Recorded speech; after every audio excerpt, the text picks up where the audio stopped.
we're going to talk about the Apple keynote address we just had yesterday, which is quite a lot, actually. Now, some of it was kind of done before. You know, we knew about, like, the iOS 5 and per se. So let me go ahead and give you a rundown. Some of the things that was mentioned. iOS 5 is coming out the 12th of October. The iCloud also on the 12th of October. And they got something called the iTunes Match, which has something to do with the iCloud. That's going to be the end of the month. Okay, the pre-order in the iPhone 4S is coming out this Friday, 7th October.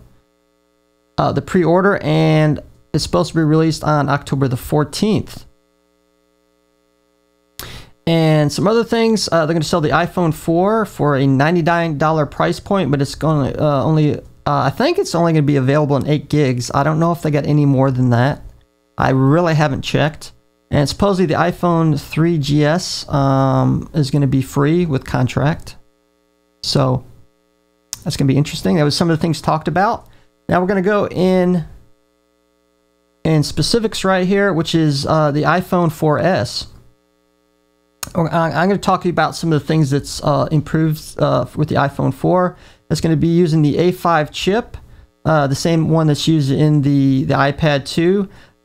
Supposed to be twice as fast, dual core chip. Graphics are 7 times faster.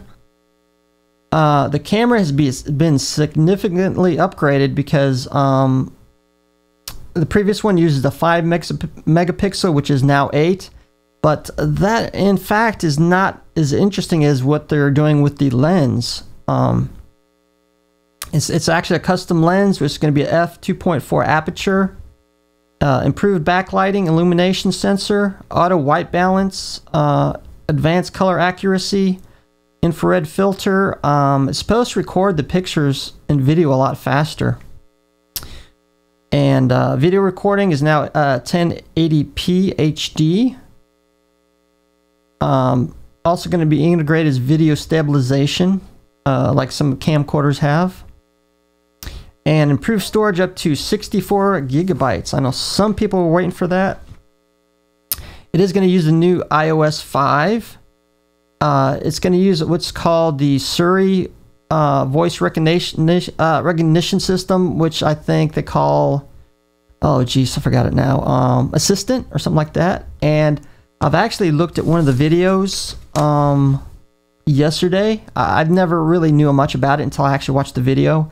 And I was initially impressed if everything goes with the hype that they're showing. It's really going to be blow away most voice recognition systems, because not only will it, you know what is it saying, it'll answer you back, and you can do some things hands-free. I think it'd be really great if you're in a car and answering the phone. You know, obviously you have to have both hands on the wheel. Type of thing. So I think it'd be great for that, or people that have problem with eyesight or something like that. So I think that's going to be great.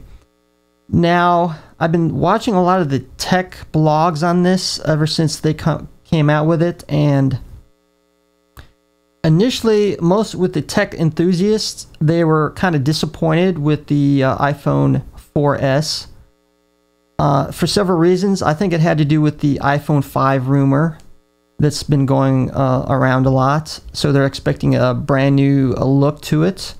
No case redesign. And that was another thing. And I think they're expecting a larger screen. I'll make some basic assessments of that. A case redesign. Apple recently did a case redesign, and they can't afford to really do it every year, because that takes a lot of money and a lot of time and things like that. I do see probably a case design, obviously, with the iPhone 5 coming out.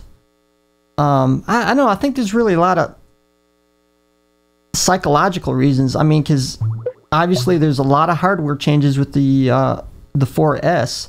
I think people, you know, they want a different look every time a new phone comes out, just because when they show it to somebody, you know, people think it's the original iPhone 4. You know, to me, it's more psychological than anything.